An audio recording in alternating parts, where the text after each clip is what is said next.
Hey guys, I'm Scott Slade Holmbeck and you're watching USAirsoft. And today we're here again at Damian The Gunsmith shop here in San Antonio, Texas to take a look at some of the rarer or most uncommon pieces out there in the field. Today we're not looking at something extremely rare, but we're taking a look at something that's kind of uncommon out there and kind of disappearing from a lot of the shops online.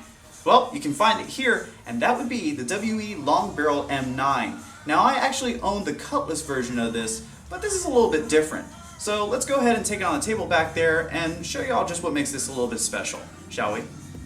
Alright, so setting this larger than normal M9 down, we can go over its common traits before we see some more unique ones. First off, the frame, slide, controls, trigger, magazine, and barrel are all metal, while the slide and barrel are of course extended by about 2 inches. The grips, as seen, imitate wood rather well, but are made of plastic, just like the orange tip at the barrel's end. However, this tip can be broken off easily with a pair of pliers without ruining your threads at all. Make this a major note if you're looking for this pistol, however, is that you will need a WE threaded tip that will go inside the outer barrel so you can add a suppressor if you choose that route. But expect a possible foot-long pistol as a result. For sights, you can expect a white dotted front post sight with an empty V-notch sight in the back. This is true for the black version of this pistol, however there is also a few different variations of this same pistol out there, but the lighter tone pieces like the Cutlass M9 will feature a red dot on the front sight instead. For safeties, this M9 would have one of the most rock solid ambidextrous safeties I've ever had to deal with. And that's not a good thing. When I first got my M9, I faced the same problem of the safety switch being damn near impossible to break into action.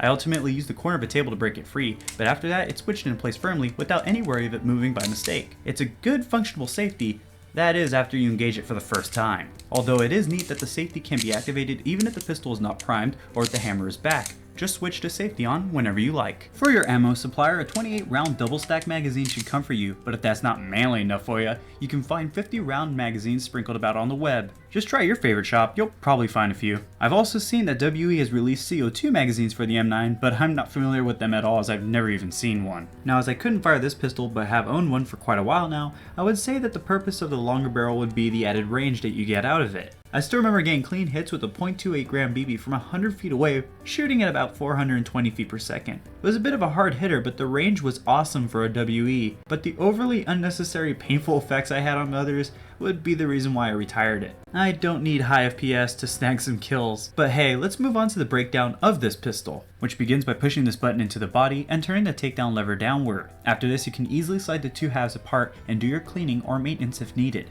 Removing the spring guide, recoil spring, and barrel assembly is also easy, but the barrel assembly will stay inside the slide unless the tip is removed, as the barrel is too long to clear the gap in between the piston and the barrel opening in the front of the slide. If you do get to this point, you may be wondering where the hop-up adjuster is. Well, you can quit that search because it's not really easy to get to. But if you really want to get to it, you'll have to take the outer barrel away from the inner barrel. After that is done, you'll find a flathead screw on top of the inner barrel, and that would be your adjuster, which is not something you can easily just get to rapidly in the middle of a game. So that's a pretty big con. So I really recommend that you use 2.8s or 32s with this pistol to get the best range out of it. Rewinding the takedown and checking the action, I can say even over the years of owning one that I still like this pistol. It's a bit different but still retains the ability to use normal WE M9 magazines. It looks great, and with the longer slide and barrel you can reach out a little bit further. But would I recommend it?